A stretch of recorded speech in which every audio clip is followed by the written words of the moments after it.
name is Amer Yacoub. I am the Senior Technology Advisor here at Mainspring.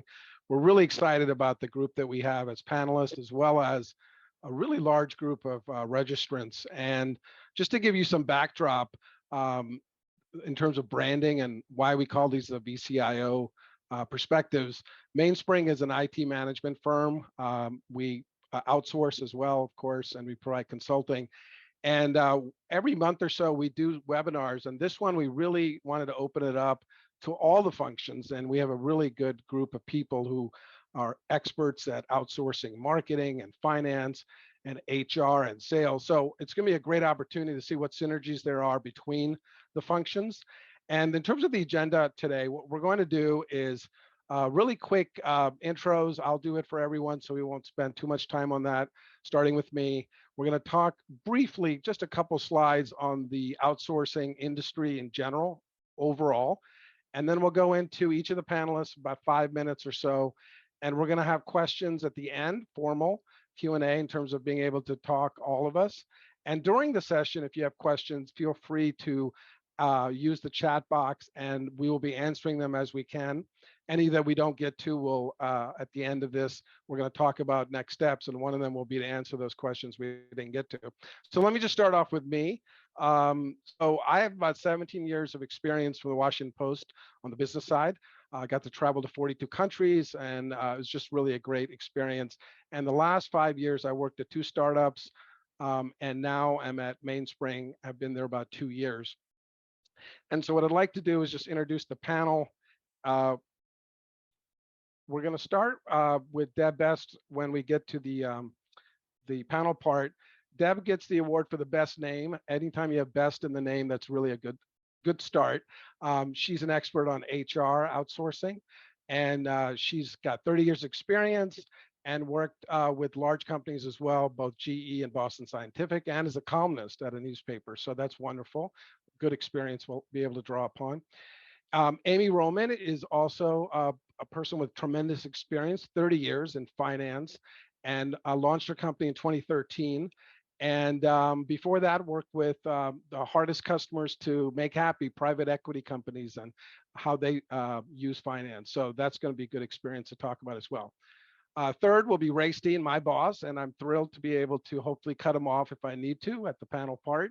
But Ray's an amazing person. He's had tremendous experience before Mainspring. He's a chief strategy officer at Mainspring. He's been there about 10 years. He worked at the American Red Cross and also at Booz Allen, and has been at the forefront of really bringing outsourcing of IT to the forefront.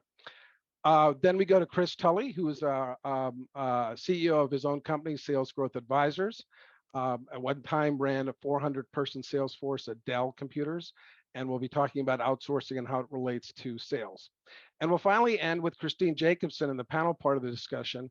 She's launched her own company, Conveyance Marketing Group, and we use them. So we outsource our marketing to them. So it's been a good experience to be the recipient of outsourcing, as well as selling the outsourcing resources capabilities. So that's the group that you'll be hearing from. And what I'm going to do, just quickly go through a couple statistics to situate our discussion. You know, one of the things that I really want to make sure we accomplish today is have real world perspective. Outsourcing is not new. A lot of people have been using outsourcing for decades, but it's becoming more and more a prominent part of our milieu as people understand that outsourcing brings expertise, lowering costs, becomes more efficient. So the whole outsourcing market is about 260 billion, and it's expected to grow fast, 9% compound growth rate, and expected to be about 500 to 600 billion worldwide in about 7 or 8 years. And right now, about half the global outsourcing market is in North America. 9 out of 10 of these small businesses are outsourcing now. Last year was about 8 in 10. And you'll find that a lot of the people on this panel, including myself and Ray, we really center in on the small and medium-sized organizations. They're the vast majority of the businesses in America, as well as nonprofits, and they often find the need for outsourcing even more than others. 65% of companies are planning to increase their outsourcing, which is a reflection of they're happy with what they're doing and growing. And that reflects in that number we started with 260 billion in outsourcing market already. And finally, one of the things we're going to be talking about in the panels part especially is why do people outsource? And I think automatically a lot of people think about cutting costs, and that's certainly one factor. But it also draws in outward expertise that you're not putting on the payroll, and you can leverage a lot of experiences from around the world. One of the things we were talking about among the panelists before was Instagram, when it was bought out by Facebook for $1 billion, was 13 people. And you can't grow to $1 billion company with 13 people without outsourcing. So the tech industry in general has really leveraged outsourcing, both in selling services to others, as well as being the recipient of it. So what we're going to do now is go into the, I'm going to stop sharing, and we're going to start the panel discussion. And we're going to start with Deborah Best is an expert, as we talked about HR. And one thing I want to make sure that we talk about is you don't only have to talk about the expertise that you bring to your own function. We're going to have a lot of opportunities to share anecdotes as well as stories about what's happening across the board. So Deb, you work with a lot of small businesses. What are the needs that you find in your work that they exhibit the most? Well, and I'm very happy to talk about all of the functions because the needs are pretty great. They're pretty large. So coming from a manufacturing HR background, we always look at any manufacturing process. Do we make it in-house, or do we buy it? Do we outsource it? So do we outsource the part, or do we make everything in-house? And with smaller to medium-sized businesses, it's either a question of expertise or it's a question of cost. I'm going to use Amy as an example. So in our local market, costs about $150,000 to $200,000 a year to hire a CFO of Amy's caliber and quality. And for a business that does not have the budget to carry that make salary, they can get the same quality at a much lower cost when outsourcing to someone like Amy with her business. So it's really a matter of cost and quality that helps these businesses do the make buy decision. So sales, I want to tell you, I've been in HR for over 30 years. It's always been difficult to hire great salespeople, sales leaders, salespeople. Sales leaders, not necessarily a sales person. So I can tell you, small to medium-sized businesses, they usually don't have a good sales leader in-house, and they don't know the first thing about hiring a sales leader. So if you think about sales, for example, this is a great opportunity when you hire an outsourced sales consultant like Chris. He can come in and do an assessment and tell the business owner, what do you need to do to clean up, kind of like the catfish at the bottom of the fish tank, and then also help with the hiring process. So I think businesses of all sizes need some sort of outsourced sales help, in my experience. IT is kind of a no-brainer. IT, I've seen with my clients, is they pretty much outsource it, and they really have, that's been the trend, is to outsource it rather than insource it. Of course, you need somebody in the business to be the liaison or the contact. And I think that others on this panel can speak more in a more informed way than I can, but IT is pretty much outsourced with my clients. And in terms of CFO, controller services, definitely seeing that as a trend. Just that example I gave in terms of, that cost and quality. You get that cost and quality working with somebody like Amy. And I can tell you from a local market standpoint, I'm in the greater capital region, Albany, New York area. It's very difficult to hire controllers and CFOs right now. They're just not there in terms of candidates, even if you can afford to pay for them. So that's the trend I'm seeing. And for marketing strategy and implementation, again, this is the cost and quality discussion, the expertise, the experience. I've seen some clients, they're really optimistic. Hey, we'll hire somebody right out of college who is a marketing major, and they can lead our marketing function. And that's really kind of a setup for that poor person to be that marketing leader. That's why you need someone like Christine and her firm. Again, to help set that business up for success. And can Christine teach that person how to be the marketing leader eventually? But they'll need Christine as a big sister to, to help them do that, make that function. And, HR is kind of the same thing. There's certainly, there is a trend in outsourcing HR transactions. So I think that I find a lot of small to medium business owners, that they haven't worked for a large corporation or company, they think HR is payroll and benefits, which it's mostly benefits. Payroll belongs in accounting, right, Amy? HR people shouldn't be running payroll, in my opinion. But with regard to the higher level HR functions, employee relations, conflict resolution, in New York State, where I'm located, it's starting to be like California. It's not just like a foreign country, it's like another planet in terms of all the regs we have to remember and follow. So you want a big sister, and that's what I love to do. I love being the HR big sister mentor to someone in the organization. Either I help hire their first HR person, or they have a very bright internal person who is interested in HR, and I mentor them up to be the leader of the business. So that's what I'm seeing, Amir, in terms of my travels. One of the questions I forgot to mention is we got a lot of great questions from the registrants to this webinar. And one of them was, what's the paradigm shift when someone starts staffing using outsourced people instead of their own direct? Could you talk a little bit about that? Sure. I think it's the same discussion. I have a wonderful colleague who kind of works like I do. He's not paid upon hire. I find that most contract recruiters are salespeople and they don't have HR recruiting experience. He's wonderful. He has HR recruiting experience. He works on retainer, and he's basically your outsourced recruiting function. So not only will he go ahead and hire and act, is basically like, reporters in a war situation, reporters in bed with the troops. So a lot of us in bed with our clients, and we're, almost seamless in terms of we're part of that internal process. So in terms of staffing, not only can he be the internal process, he also consults and help a business build their recruiting process. I think what's really interesting is that you're going to hear from, I think, Chris especially, is how do you set the expectations for your outsourced partner?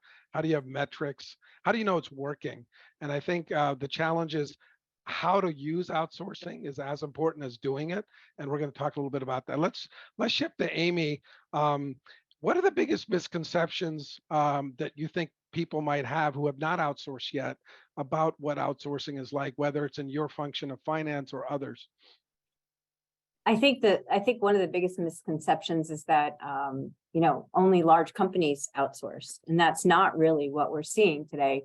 Our companies are small to mid-size companies, and those are the companies that are most effective with at least accounting outsourcing. I myself, as a small business owner, I outsource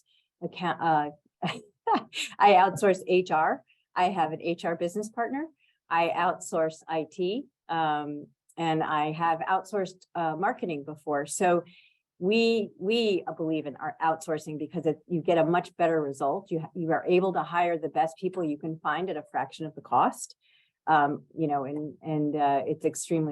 It's extremely helpful because you can get a CFO, a controller, a staff accountant for the amount of money that you would pay to have a full charge bookkeeper in upstate New York. And you're paying for people only when they're working on your account. You're not paying for them to hang out at the water cooler. You're not paying for them to call their best friend and text. You're paying for them to actually be focused on your account.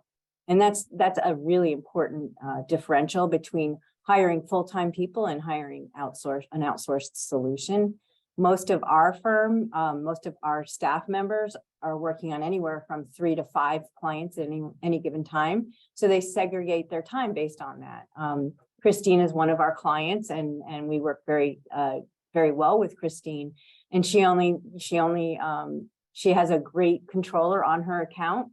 And her name is Diana, and Diana works for several other clients, but Christine gets the best of Diana every time she picks up that phone, or every time she's on a meeting with Diana or me. She gets the very best of us. So we're able to quickly adapt. I think another misconception is that, outsourced, at least in the accounting world, is bookkeeping. And you have to really, there are a lot of options for outsourcing now. You can outsource from a CPA firm, you can outsource from a smaller company like mine, or you can outsource from a company that focuses on bookkeeping. You have to really interview and ascertain who you're talking to and what company fits best for you.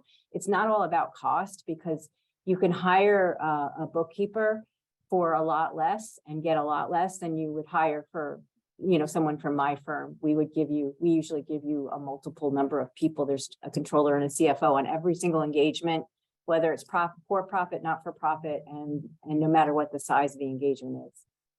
So I think that there's a lot of opportunities, and it continues to grow. You need to make sure they know your industry. You need to make sure that they also have the same values you do. Deb and I have worked very closely in the past.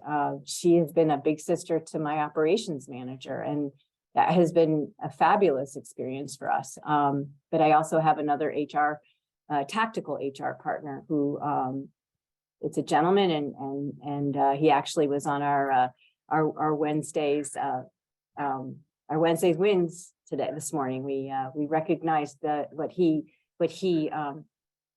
contributions he makes to my firm, and why I think that's important is because as outsourced partners, we're not just the third party sitting in the conference room. We're actually part of your team. And I know everybody here makes sure that is the case, that when you work with anybody in our companies, that we go in as part of your team. My firm, we do a cultural assessment to make sure that the people that I put in there are going to get along with the owners of the company and the people they interact with. So there's a lot of opportunity. And so the owners of these companies are making sure that we're almost hiring staff for you on a fractional basis. We are choosing the best people to interact with you. And I think that that's a real important distinction. I have about 20 people that work in my firm, and there are some accounts that I have to be really mindful of who I put on which account. There are some accounts that are going to fit better for some people and not for others. And I think that's why a lot of our clients stay with us for multiple years. It brings to mind an article I wrote for our website about why Michael Jordan should never paint your house. Even if he's a better painter, he's a better basketball player. And so outsourcing means you focus on the core competencies of your own organization, and then you outsource the best. And I think that's a fundamental shift. And you can't be everything. You can't have the best HR, marketing, sales, IT. If you are, that'd be incredible. You'd be $1 trillion company. Right. Amy, there was a very specific question related to your field. And by the way, today in the journal, they said that there's such a demand for accounting, especially, that they're now outsourcing all over the world in much more senior level things. And that's going to be a trend we're going to see everywhere. But this is a pretty specific question one of our registrants asked. Amy, does specialized cost management outsourcing, is that part of financial outsourcing, or is that a very small niche, or what is that? And that is a niche that CFOs can do that. We do assess and analyze cost and pricing. It's something we can do, but it's not frequently asked of us. Okay, so it's definitely out there if you need it. Christine, you had a question. I'm just going to say that Amy helped my firm restructure all of our pricing. Oh, great. So it is something that an outsourced she's on my website as my CFO, but she really did help us restructure all of our pricing and packages. That is something that her firm and others would do. Well, thanks, Amy. We'll turn to Ray. Ray, you over 10 years have literally met with thousands of executives and leaders of nonprofits. And Deb has really done a good job talking about how it's across all functions. And Amy's talked about the value and misconceptions some people have. But how do you find these people, Ray? Like, what is your experience? And as you've seen people do it right and do it wrong, how do you identify an outsource partner? How do you make sure your internal team, your own company, is accepting of this outsourced partner. So it's not just you hiring this partner and then everyone hates them and then you got a problem. Walk us through what the reality is of finding these great outsourced solutions. Yeah, I mean, to answer your second point and where to start, starting with your internal team and understanding what exactly needs to change in the business, specifically when it comes to key performance indicators. Are there business outcomes that you need to be different? And are they measured? If they aren't measured, what can you do to put measurements in place and then begin there? Because it's a wide world of vendors and software, right? As a team of fractional CIOs, we meet with organizations and department heads, and we interface with every organization because IT touches every part of the organization. And each department head of these organizations, they've got needs where they either need to evaluate people or they need to evaluate processes or software. And they're constantly inundated by sales organizations and sales folks who want to show off the bells and whistles, right? The features and the benefits of these solutions. It's very easy to get tangled into that web and brought in because there are some fantastic solutions out there. But starting from who you know and what solutions are working typically will take you down that rabbit hole of a never-ending train of sales interviews and discussions with vendors. So it really starts with the metrics. What do I tell our prospects and I tell our clients, by the results. What exactly are you looking for? Are you looking for somebody, if somebody will say, we need better or faster responses to technical support? Is that really what you need, or do you need fewer problems? What's going to actually move the organization forward? Because if you go down a path and identify that faster response time is what's going to move the business forward, you're going to go down a path of evaluating providers and solutions that are great at firefighting. If your objective is to scale and reduce problems from ever happening and look at metrics from a different perspective, you're going to identify a whole new set of partners. Even when it comes to, accounting practices, surely your organization has some metrics wrapped around the amount of over 90s that you're collecting. Your accounts receivable velocity, you've got metrics wrapped around that. If you start from there, you start from the metrics and you talk to partners, then you reach out to your network and the people you know, and you tell them, this is what I'm looking for from an outside marketing perspective. I'm looking for 2 marketing qualified leads a month. That's where I'm starting. Not I'm looking for somebody to do blogs and videos and things like that. Those are the ways that go around getting those things.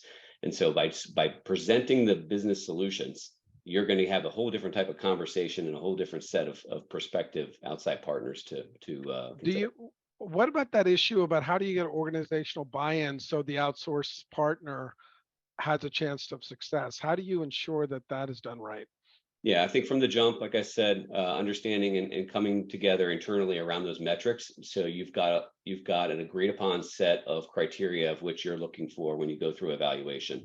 I think obviously including the members of that organization in the interviewing and selection process is important, so that you've got different perspectives. And then asking yourself if you have, do you need, what it's going to take to get those results?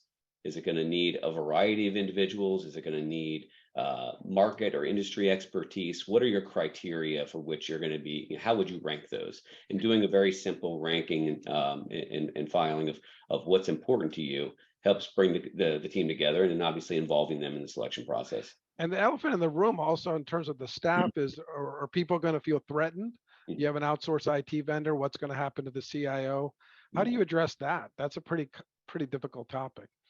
Head on. Where do you see yourself in the organization? CIOs, I think, have taken they have taken a lot of time to try to get to the head of the table, and now they would like to make some impact in the organization beyond the day-to-day maintenance of IT.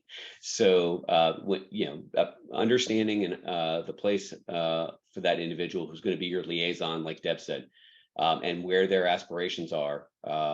Really helps, and having that conversation head on in the sales discussion with other partners and asking how we can support that. Because I can tell you, even though we're an outside partner and we can do all things IT, we much prefer to have somebody there who is not only a liaison, if somebody there is even in the IT field, because they have a greater understanding that everything that we're doing is around things that are measurable and are going to make and help an organization scale and reach their goals. It's going to impact the P&L, and it's going to impact their employee retention and experience. Got it. So one quick question someone had raised before today was in terms of security, and this is your expertise, how secure is outsourcing? Does someone need to worry that when they outsource, they're at risk, either in proprietary data or the technology? Well, I'll answer that in two parts. It involves other parts of the organization who are going to contribute to that. So that involves, what kind of information are you going to be sharing? If you've got a CIO or CTO, they would contribute. Your head of HR is going to contribute to that. Your head of sales is going to contribute to that. Generally speaking, there are normal, forms and materials that are going to protect you, such as non-disclosure agreements and so forth. But the other part of it is, what's your company culture when it comes to security and risk? How are you already interacting with outside partners? Typically, we like to take a zero trust, right of least privilege approach, and crawl, walk, and run as far as sharing actual technical access to materials and making sure things are in place. Having the technical controls in place make it a lot easier to retract, and starting from that position of making sure that you're collaborating safely, and obviously all the legal paperwork that comes along with outsourcing. Got it. Let's go to Chris. We'll start talking a little bit about metrics and measurements. How do you think organizations should set realistic expectations for their outsourced solution? And what are the top measuring sticks? This was a question from one of the registrants that you have seen that have worked either in your field or others. Yeah, those are good questions. To go back a little bit on a point that Deb made earlier, fundamentally, you should consider outsourcing where you need the background, the deep expertise, and the strategic experience of a highly skilled functional leader, whether that person is a sales leader or an IT leader, or an HR leader, a finance leader, or marketing leader, and you don't have the time to build one or the financial resources to buy one on a full-time basis, right? So if you take this from the point of view of a business owner bringing in an outsourced sales leader, first of all, to set the stage, most experienced outsourced sales leaders bring literally decades of relevant operational experience to their clients at a fraction of the cost of a full-time hire and with much, much, much less risk. It doesn't mean that in the first week of their engagement, they're going to know everything about your business and have a plan in place to immediately fix it. So I'll give you 6 rules to live by as you bring a new leader on board. And we'll get into some of the metrics a little bit too. The first is to be clear about the growth expectations that you have for your business at the beginning of the engagement. So between you, whether it's you, the outsourced sales leader, and the company's leadership team, or whether it's you, the outsourced sales leader, and the CEO or the business owner, you need to develop a view as to what success looks like together, and ensure that you're both bought in to objectives and timelines on that. An example would be revenue in prior year was X. This year's goal is X plus 30%. We need to hit a certain number of marks each quarter in order to get there. You should have a clearly outlined growth plan that's realistic and achievable, and you're going to hold yourselves accountable for achieving it. And I say yourselves because a lot of times other functions in the organization contribute to whether sales can be successful, right? The second thing I would say is don't assume. Amy said something about industry knowledge. I work mostly in, but not exclusively in, the technology field. And I am not capable of being the subject matter expert in every single type of widget or software plugin that my clients use and sell. There's no way, it's too much to keep track of. I know what I know and what I'm good at, and that's problem solving, building teams, focusing on strategy, process, and execution. So you need to onboard your outsourced executive the same way you would outboard any new employee with respect to helping them quickly understand current operational and decision-making processes across the company so that they can be successful. I think Ray answered a question about how do you make sure how do you address issues where people may feel threatened? The answer is spot on. You address them straight up and you get people bought in to help you. The third thing I would do is I would ensure, if I were the business owner, I would ensure that I had a regular meeting cadence with my outsourced executive to both give and receive feedback and to stay in close communication with them throughout the various phases of the mission we signed up to go do together. Now, in sales, that could be as simple as, every Friday, we're going to sit down for an hour and talk about what happened during the week. And we'll talk through, a data-based version of how the week unfolded. We had this many calls. We had this many proposals go out. We believe these deals are going to close in the next 2 weeks, whatever it is. It could also be an entire, some leadership teams meet regularly, depending on what sort of management framework they're working under. And your outsourced, in this case, your outsourced sales leader needs a seat at that table as well, so that they can update everybody at once as to what's happening. It's in many times there are things that need to be developed by other functions to support the sales team.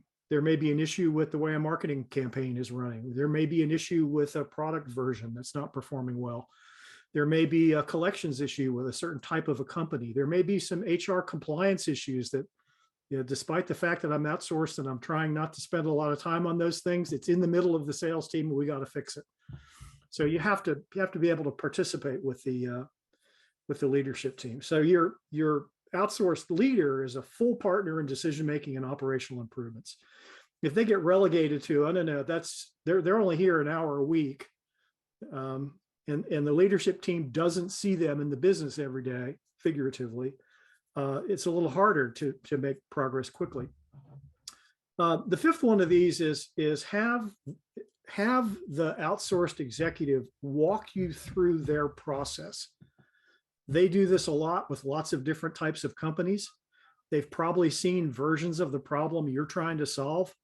They've probably solved that problem several times for different people in different types of business segments. Have them walk you through their process. Very specifically, what are they going to do? What are the priorities going to be? And how are they going to report results back? Whether, what's that thing going to look like? And lastly, this seems just simple, but just like any other executive you would bring in, you empower them, you trust them to do the job you hired them for, and you hold them accountable to the results you agreed to. In terms of metrics for success, the beauty of outsourcing sales leadership is that measurement is actually pretty simple. It's, did you achieve the expected results in the expected time frame or not? If so, great. Can you go faster? If so, not, or if not, then why not? And what can we do to fix it? It's the same issue you would have if you were a full-time sales leader. Every quarter goes by and you have issues that are in the business and you got to figure out how to fix them.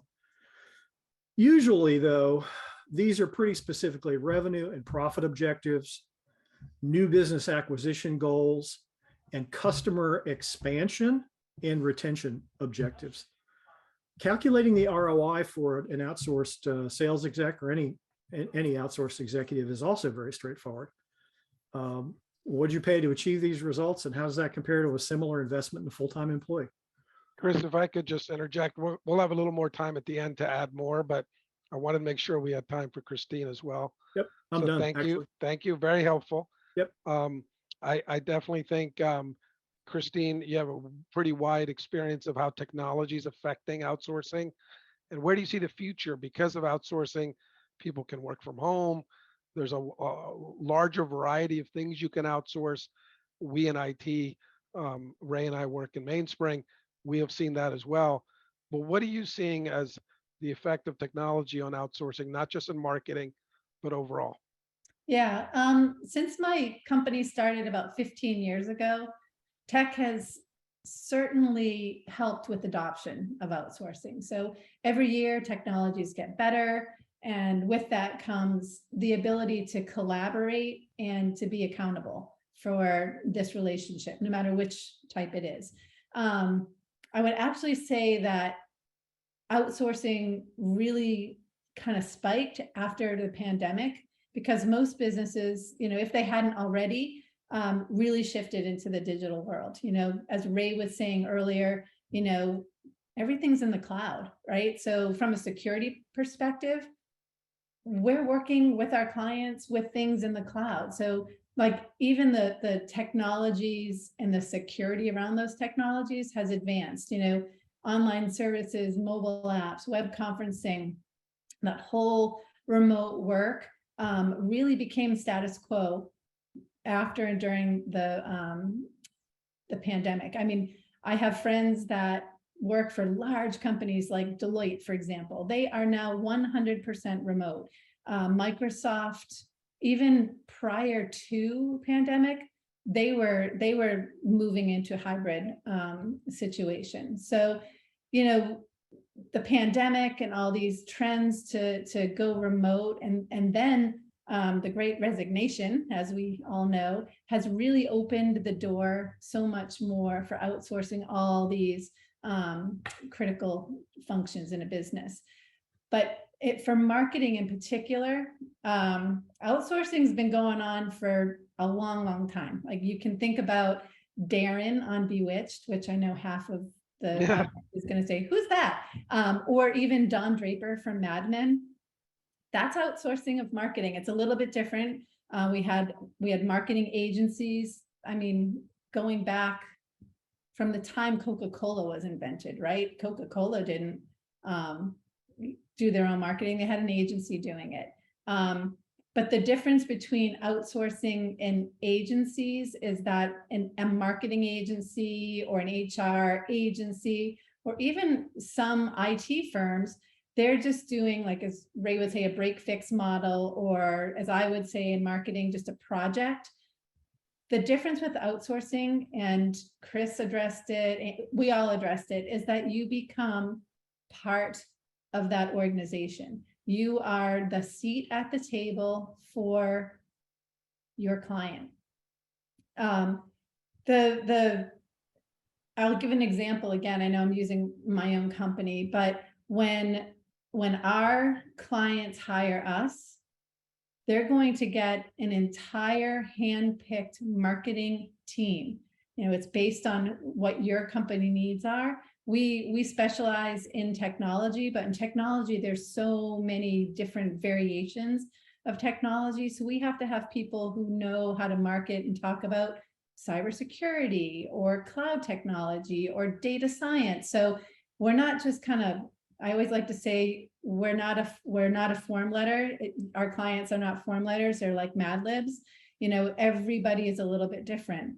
The outcomes are always a little bit different. So when you hire a company like Conveyance, you're getting your own CMO, getting your own copywriters, graphic designers, social media team, web specialists, SEO specialists, business ops specialists. Plus the bigger piece of that is that you don't have to invest in the marketing tech stack. Conveyance has invested in that marketing tech stack, and you get all the benefits of that. So it's the people part plus the tech part that we outsourcers bring to our clients. That it's not just a people investment. When we work with our clients, they're getting access to tools that measure customer intent. We bring Brand 24 and we bring Zoom Info to the table.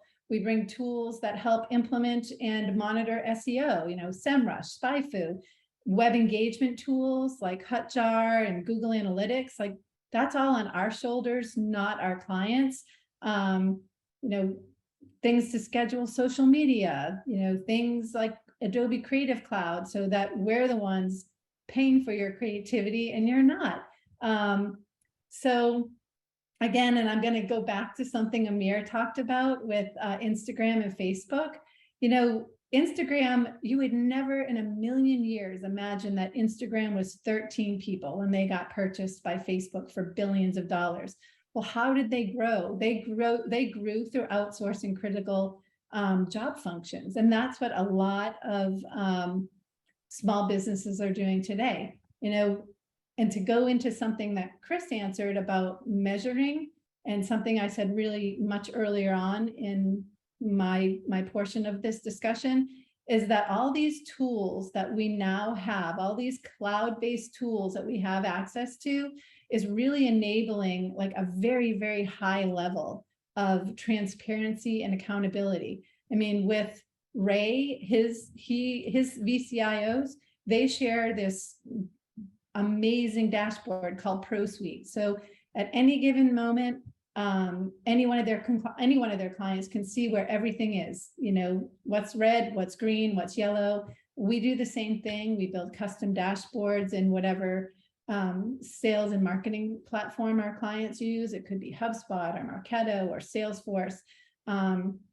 Chris and I share a couple of clients, and you know, we have conversations, the two of us, even outside of the clients, and we're actually reviewing the dashboards together too. You know, so where we are very collaborative among ourselves, among all the outsourced partners, but we're also very collaborative with our customers, and everything is wide open these days. We're not dealing with like little spreadsheets and backroom conversations. So Well, Ray, you had your hand raised. Yeah, if I can just add one more point on top of that, Christine, I think if anything, the proliferation of working from home and working from anywhere has given us, it has advanced the opportunity for everything to be wide open and for organizations to focus on metrics, right? Sales organizations, and Chris can attest to this. I love sales because it's very straightforward and the metrics are there. Not every metric is handy, and not every dashboard is available to other departments. And being able to manage effectively means having those fair conversations, having access to modern day tools and resources to do that. I was part of the federal government for some time as a consultant way back, and they incentivized the government to allow folks to work remote. What they didn't provide are the tools and resources to make that easy. And now today, you know, that you've got the resources. You know, organizations have the resources. They have the ability to hone in on those metrics and then, you know, identify the partners that are going to deliver the metrics that really matter. So, well, this is Yeah, the it part. makes- I'm sorry. Go ahead, Oh, I was Christine. just going to say it makes investing in an outsourced model really risk-free. That this advancement in technology. Well, this is a good time to encourage other questions. I appreciate the few already that have been asked. We're going to make this now, everyone can participate. So feel free to keep sending in questions. One thing that we haven't talked about is how do you justify outsourcing? Like, how do you get the budget within your organization? And at Mainspring, we talk a lot about the hidden costs. So we ask people, how much do you spend on technology, for example? And they won't count the number of hundreds of hours that their internal staff is doing. And we show them, you know, at $100 an hour, this is how much you're spending. I'd love anyone who'd like to kick this part of the discussion off. How do you justify and make the budget to do the outsourcing? What tricks of the trade do you guys have to help your clients do that? Deb, I see that you wanted to get in first, so would love to hear your input. Well, you know, from a staffing standpoint, we look at not just base salary, we look at what percentage of that base salary represents total benefits. And, you know, these days with the tight candidate market, we're probably looking at benefits that have a value of 40% of the base salary. And that also doesn't account for bonuses and commissions. So, you know, from an HR staffing standpoint, that's where we do the math on, do we make it? Do we insource it? Do we hire someone, or do we buy it? Do we outsource it? And actually, Ray, you might want to have some input on this too. One of the things is if you outsource and you keep switching your outsource partner every year, that's not a good model. At Mainspring, most of our clients have been with us almost a decade. Talk a little bit about that. How do you create that true partnership over time? And it goes to part of what you started talking about earlier, how to identify the right expectations, metrics. But talk a little bit about and I'd love to have other perspectives too, but Ray, why don't you kick off? How do you Yeah, ensure that you do have a multi-year partnership? I think you do what Chris said, which is make sure you're 100% clear on the metrics that you need to paint the picture of success. That there's some thought and it's in writing, and everybody shares that vision of what the results are going to be, knowing full well that your organization's going to change, the climate's going to change, and that you have something in place as far as a strategic meeting. I love strategic planning. Many people, others don't, and they like to do it once a year. Put it on a shelf and gather dust. Right? Deb's raising her hand. She loves the process too. That's not how strategic planning is done anymore. And now a more agile approach and revisiting the success metrics that you've laid out and seeing where you stack up is where the process starts. And that's where you can start uncovering other pain points, right? To the point of how do you justify it? Many organizations, I don't know about the other industries, but other people are participating in the organization around that function, right? HR, I can't tell you how many times the heads of HR are point of contact for IT.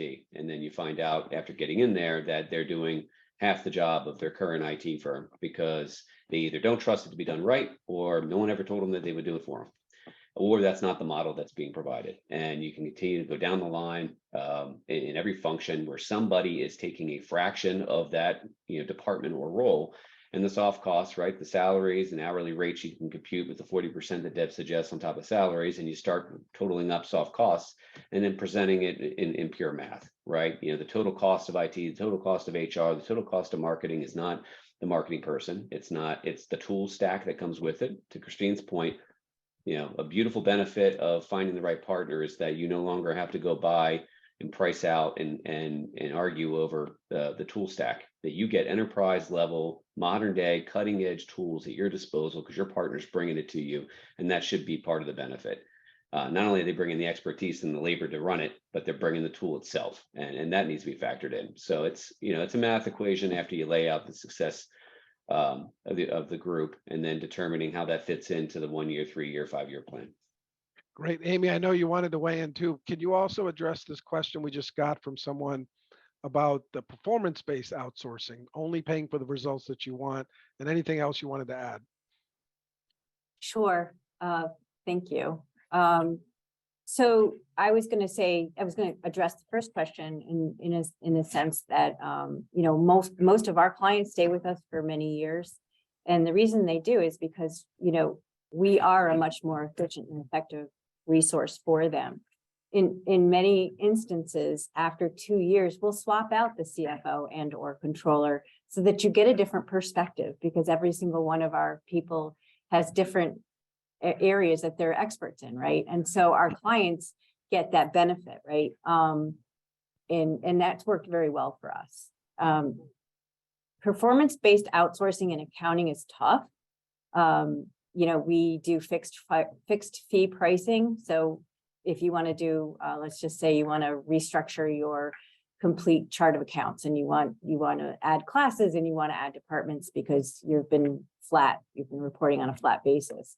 That we can usually do as a fixed price because it's pretty staid, right?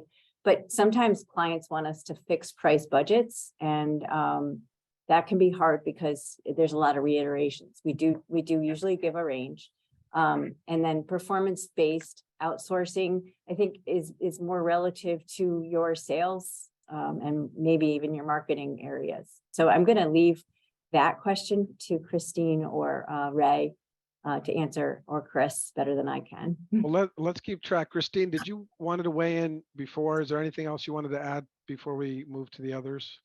I was just going to weigh in on what the first question, not on what Amy was just saying. I'm like, Chris answered that one because marketing doesn't function that way. But I was just going to say one thing that helps gel the relationship between the outsourced partner and the internal client contact is regular meetings. You have Yeah. to be talking with one another at the minimum weekly. I think Ray and I probably share about 5 emails a day. We have at least 1 hour-and-a-half meeting every week. Same goes with Amy. Amy and I, poor Amy, I call her all the time, but we do have a scheduled meeting. You have to feel as though you are part of the team. We have some clients that we've had for, over a dozen years. Their sales team, their marketing team is invited to their company Christmas party. Like, that's how tight you need to get. You need the company to feel as though you are actually part of their company. You have a seat, and your team, like I always say when I sell my services, think of us as if we are your marketing department just down the hall. That's the feeling that your client should get when they're outsourcing any one of these. And I think you functions. hit on something that if we haven't, we should impress that if you want those decade-long partnerships, it has to go both ways. So performance-based agreements, let's say in Chris's area, like you can't say to Chris, we're not going to pay you till you bring in $1 billion client. I mean, has to be realistic that there's a lot invested from the outsourced partner, and they have to be able to articulate that. Deb, I'm sorry if we, did you want to input anything? You're fine. Chris, oh, I'm sorry, Deb, go ahead. Sorry, I hit the wrong button. Okay. I want to weigh in on the performance-based question. What a strategic HR partner, not a transactional HR partner, there are both, and you need both. What a strategic HR partner can do, for example, we're a cost center, we're not a profit center, but when you've got a good strategic HR partner, we save money. One of pride and joy when I was an internal HR executive was, there were years when I was in charge of employee relations for a national company, and knock wood, we had no lawsuits.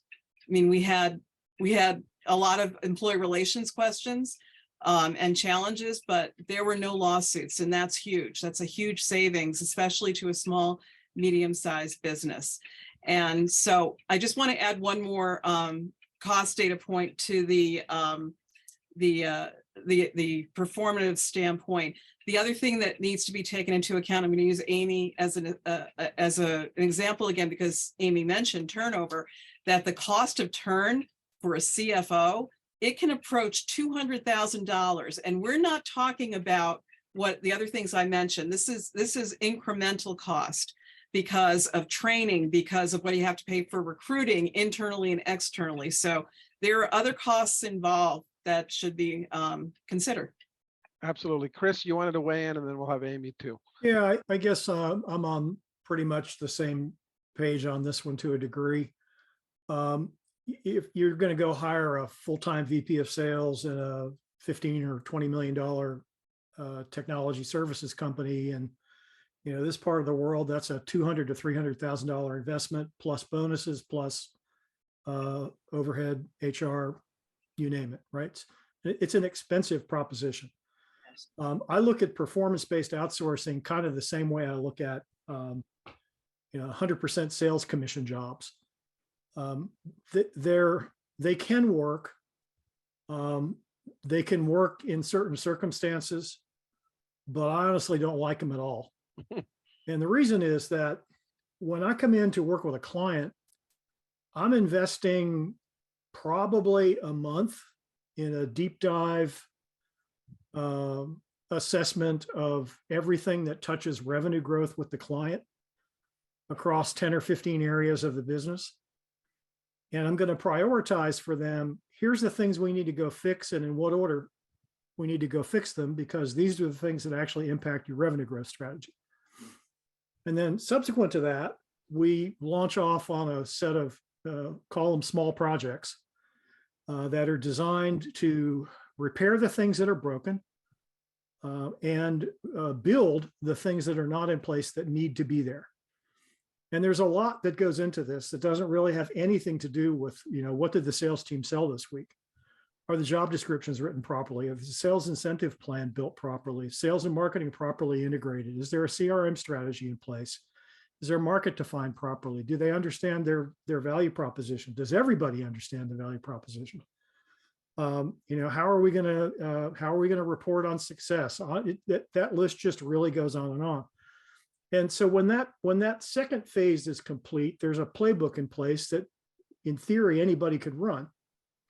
Sometimes the client will say, Chris, I need a full-time sales leader, but you're doing a good job at the moment. And can you stick around and keep this thing from, running off the rails until I can find a good sales leader? By the way, could you help me with that? And I'll do it. Typically, when I do that sort of operational outsourcing, if you will, running the sales team, it's a blend between a retainer and some sort of performance metric.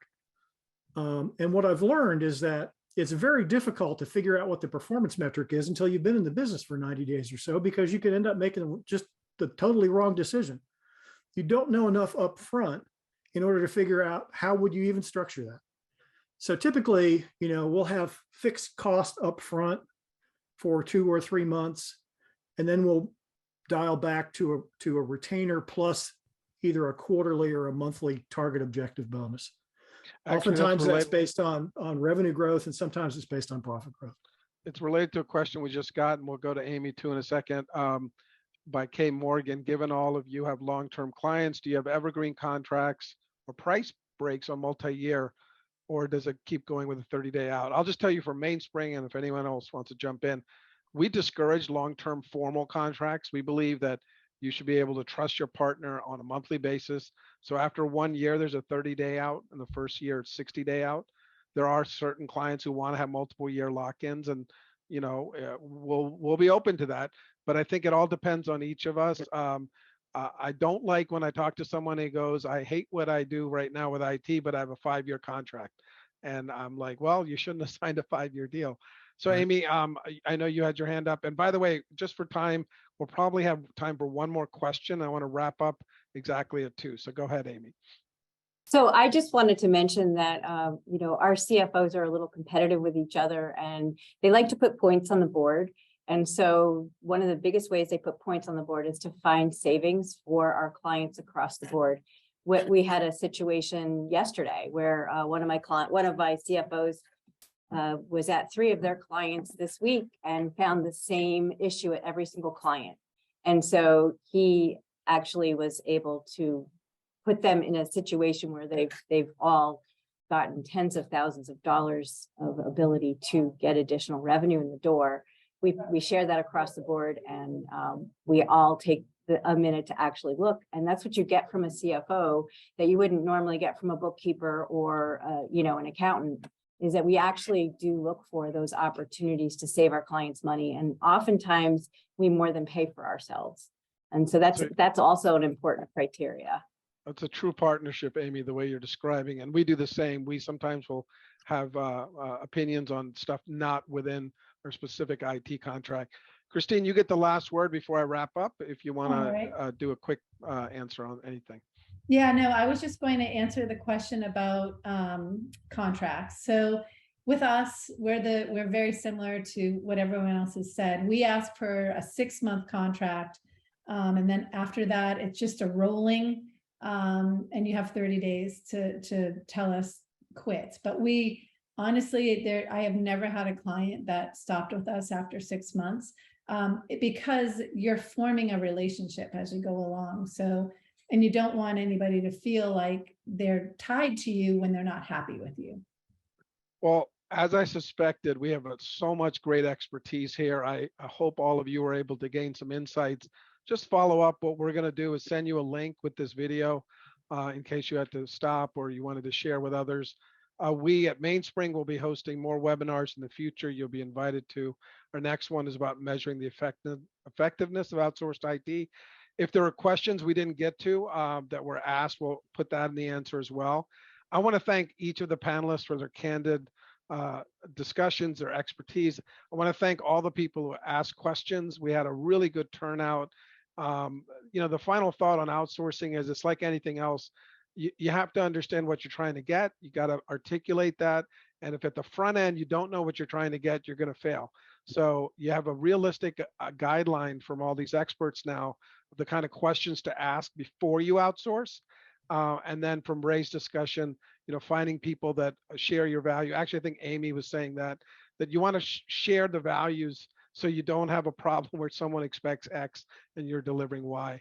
So I want to thank you all for participating, and we'll look forward to hopefully future seminars like this. And I wish you the best. Thank you.